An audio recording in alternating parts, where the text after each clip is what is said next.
Hey everyone, it's Eric Wen. Hope you guys are having a fantastic day. If any of you guys have tried making a video for the internet, you know that it is a lot harder than it looks to talk to a camera and be direct, engaging, concise, inspiring, have themes and all that sort of stuff, but also find a way to be a good internet person. Relatable, authentic, sounding natural and not robotic. Sometimes you guys ask me how I plan my videos, how I script my videos, if I script my videos.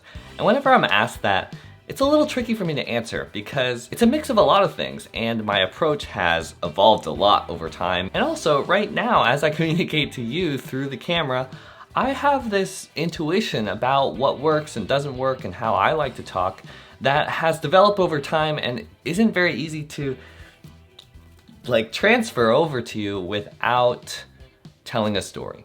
Today's story is how I learned to communicate the way that I do so far on YouTube, and my hope is that depending on where you are in your communication journey, online or offline, this can be helpful for you. So buckle up, this is gonna be a good one. Let's get into it.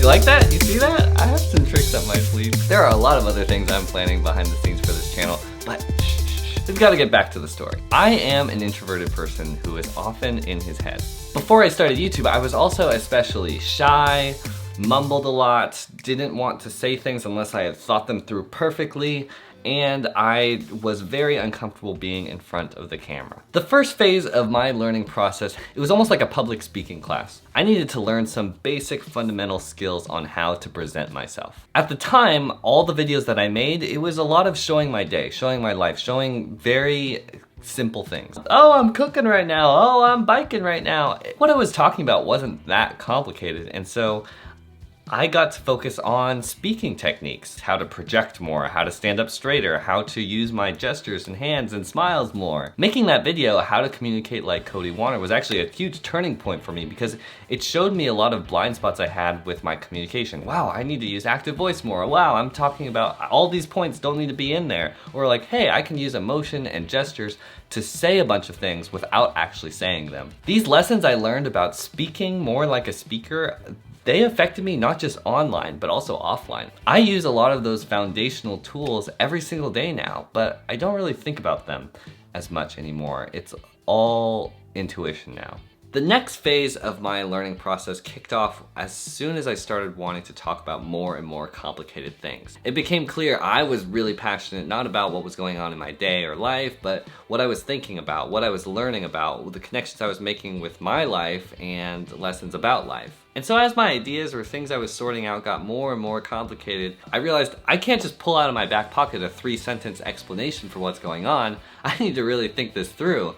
I don't want to have a 12-minute video of me rambling when I could have said it better in 6 minutes. This is when I did the most completely scripted videos. This is when I made videos about me scripting my videos because that's what I was obsessed with. I was obsessed over how to cut out 3 words here so that my sentence would be so much better. I was obsessed about rearranging the paragraphs so that the themes would be more impactful or that the emotion would build and build and build. In the way that the first phase was teaching me about public speaking, the second phase was all about me learning how to write. And so that's when I was pulling out the magnifying glass to every single word I was writing. I was almost surgical in how I was crafting the communication in my videos. I really wanted to wield language in a way that would pack a punch. This dramatically improved the storytelling in my videos. It improved my awareness, my intuition about what worked, what didn't work, what was too long, what made sense, what didn't make sense. For a little bit, I thought I was done. I had figured out how to write a good speech and present a good speech, so what more could there be? Even though I had learned how to craft a very impactful video and learned how to express ideas that were normally really trapped in there, that was a huge thing. I was very proud of that. I still knew deep down something was wrong. I had become way too obsessive and possessive about every single word that I was saying. I found myself doing take after take after take of every single line, making sure that the tone was perfect, that I didn't pause or stumble over anything. And I also found that because I was doing so many takes of everything, my authenticity, at least for me, it felt off. You know, when you do the first take, oh my gosh, I'm so excited, I'm so passionate about blah, blah, blah.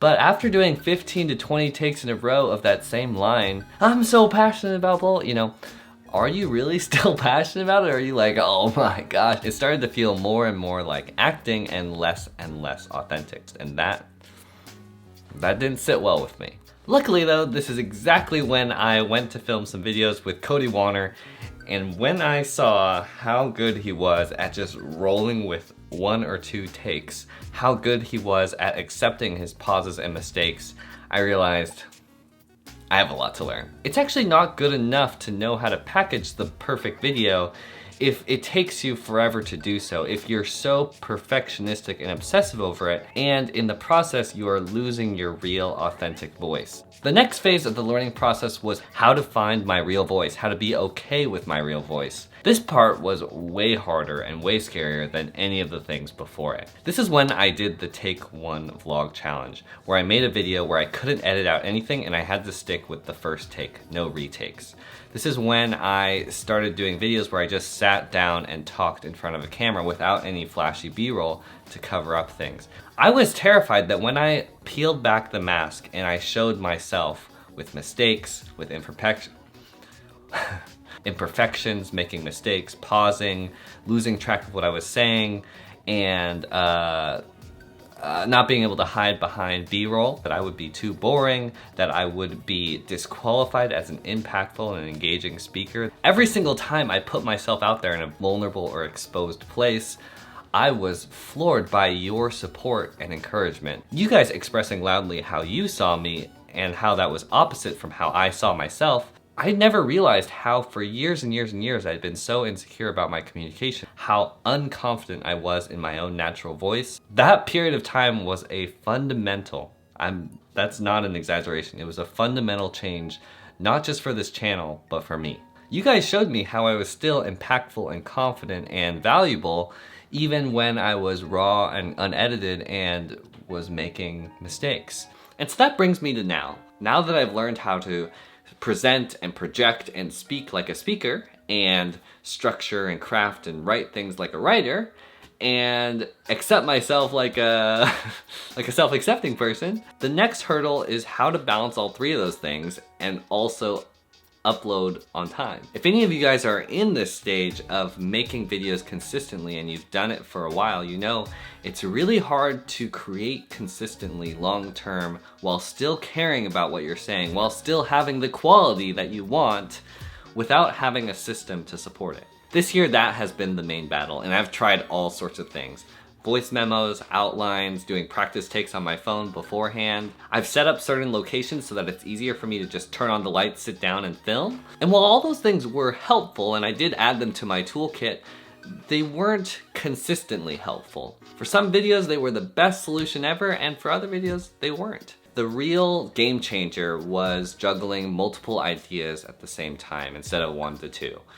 And especially as I have a clear idea of what I want this channel to be. I want this channel to be a place where we can think more deeply, learn more about ourselves and other people so that we can be happier, help other people, and be change makers in our own lives. And so right now, in late 2019, the way that I do my videos, the way that I script or plan my videos, is I keep a lot of ideas going at the same time, in line with my vision for this channel. I plan lots of those videos at the same time, I let them sort of stew in my head, and then when inspiration strikes, I turn on my lights, I sit down in my chair, and I talk. And because it's right then on my mind, I'm inspired about it right then in that moment, and because I've put in the work to build up this intuition on how to speak like a speaker, write like a writer, and be myself, I find the videos flow really easily. This video right now, it's my second take. I filmed this video before, figured out some of the phrases and structure of the video. After I did it, I looked at it and I was like, it could be more direct, it could be more concise, it could be more engaging in some of these parts. And so I waited till the right moment, and I sat down and talked again. I don't often script my videos anymore, but to say I don't write scripts is very misleading because this intuition I have on how to structure things or how to present myself or communicate like a speaker or be myself, it came from periods of time when I really intensely focused on those things. So even though I don't script things right now, I say things sort of like a script because I've practiced writing scripts. Communication is a lifelong skill that takes time, practice, and intention to improve on.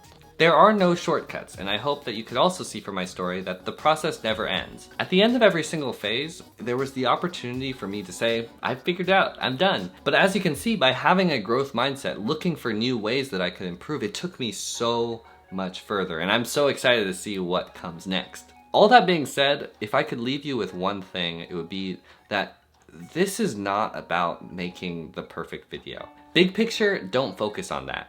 If you notice anything about my story, it's that I learned way more about myself in this process than how to communicate effectively on YouTube. By doing YouTube, I learned fundamental lessons on who I am, how to accept myself better, and what impact I can have in this world. That's the real treasure. That's what we should focus on as we work through these lifelong skills, like communication. You are the change maker of your own life. Let's think more deeply. I'll see you guys next time. Hit that like button, maybe pass this along to a friend who it might be helpful for this week. Exciting stuff's coming. I can't wait to show you all. I'll see you guys next time. Peace. Bye.